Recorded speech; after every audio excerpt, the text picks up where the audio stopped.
The next episode that Russell T Davies wrote for the first season of the new series of Doctor Who was The Long Game, and I really like that episode. That was thus far in the new series, that was the most imaginative episode that Russell T Davies had wrote, because it was set in the future, you know, way into the future. I think it was the 51st century, I think, and there was the space station. It was Satellite 5, I think, you know, and they had all this, you know, futuristic technology in it, you know, and then it was neat, you know, because, like, you know, it's almost like it was a reflection of where our society is really headed, you know, because people were getting news, you know, and entertainment and stuff transmitted directly to their head. You know, it wasn't like they were having to watch it on a computer monitor or a TV screen or anything. You know, and I thought that was neat. You know, I really liked that. You know, because it was you know, even though we don't have that technology right now, you know, it showed us that you know, we could one day, you know, because I mean, it's just like, you know, like the communicators in the original Star Trek, you know, during the 60s when the original Star Trek was out, handheld devices, like wireless handheld devices for communication were, you know, just what they were, science fiction, you know, but, you know, now we have, like, cell phones that fit in the palm of your hand, and, you know, phones that have cords, you know, ground line phones are practically obsolete, you know, but, you know, it's just I don't know. I just like that, because that showed me that you know, Russell T Davies did have, you know, a shred of imagination when it comes to writing science fiction. However, there were some things about this episode that I did not like, and the main thing that I did not like, you know, is just, and this is something that it was episode after episode. It wasn't just episodes that Russell T Davies wrote. It was just about every episode that was set in the future in the new Doctor Who. There was only like one or two, and I think, especially Stephen Moffat's episodes were the only ones that weren't like this. But the plot is set in the 51st century. This is like way into the future, okay?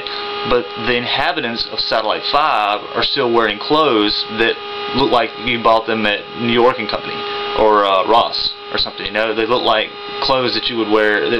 Okay, Satellite 5. What Satellite 5 was supposed to be? I know this is what Russell T Davies was trying to show viewers with Satellite 5. Satellite 5, the way it was in The Long Game, was supposed to be a 51st century shopping mall, is what it was.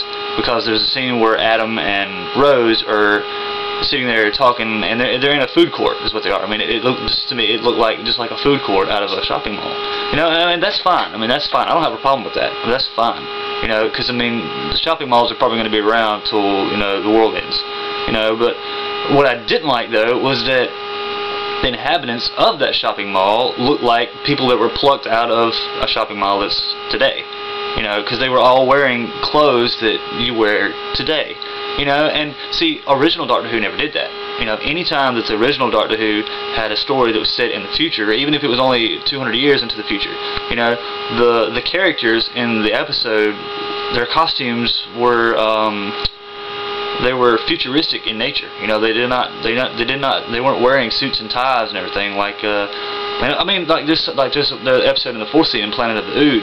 You know, this is set on another world, okay, and the people that were all of the characters on the Ood sphere, they look like people that were plucked off Wall Street. You know, they would look like business people off Wall Street. You know, and this is way into the future on another planet. You know, I mean, you know, I'm not a fashion expert, but I mean, it's just 50 years. Okay, just look at how much fashion has changed in the last 50 years for Earth. You know, 50 years ago, we were not wearing American Eagle and Hollister and, you know, that kind of stuff. You know, so I think it's a safe bet to say that in 500 years that you know, our clothes are not going to look like this. You know. So that's I mean, that's really the only complaint I had with Long Game. You know, I'll tell you, the only other thing I didn't like was that Russell T Davies loves to tinker with CGI aliens. You know, that's his. Maybe that's just a cheap way of getting, you know, entertainment or something, is to use CGI aliens. But you know, the episode was great. Like whenever it introduced the character that plays Scotty in the new Star Trek film, the editor is his character in The Long Game. I mean, that was great, you know, for the first part of the episode when it was just the editor there, you know, and I thought, you know, I was like, man, this is going to be a good episode. You know, and then, like, the Doctor and Rose get up there, and that, I think that other chick, or it was, or Adam, who it was, you know, no, Adam was there.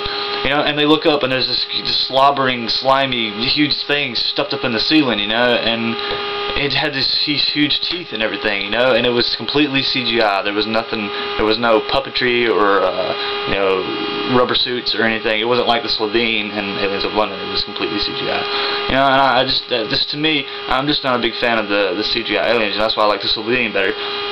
Is because when you have people that are dressed up in suits and everything like that, you know, they're humanoid to some degree, you know, it's more believable. You know, it's more, it's like, you know, you get this instinct, the sense that they are actually there, and it's not something that was superimposed. You know, it was not something that was computer generated. You know, but with the alien in the long game, you know, you knew that it was fake. You know, you knew that it was computer generated. I mean, it was just, you could just tell. You know, it wasn't. I mean, it was realistic looking. You know, but you knew that it wasn't there. You knew that it was CGI. You know, and then, like, I know that, you know, a lot of people knock the classic Doctor Who because, you know, they use models and wobbly sets and, you know, and whatnot. You know, but yeah, okay, they did. You know, and I'll agree that it doesn't look real. You know, it doesn't look like a real ship going through space, but it was a real model of a ship going through space, you know. So your body, your mind still got that instinct that it's something tangible, it's something real that you can touch. You know, CGI does not give you that instinct. CGI animation is not something that you can touch. It's not something tangible, you know. And that's why I like the Slovene better than the aliens in the long game, you know. But the clothes and the CGI alien in the long game was really my only two complaints with the long game. I mean, that was overall a very imaginative story, you know, and it was the closest that Russell T Davies had come to writing something that was reminiscent of the original series thus far, and the first series.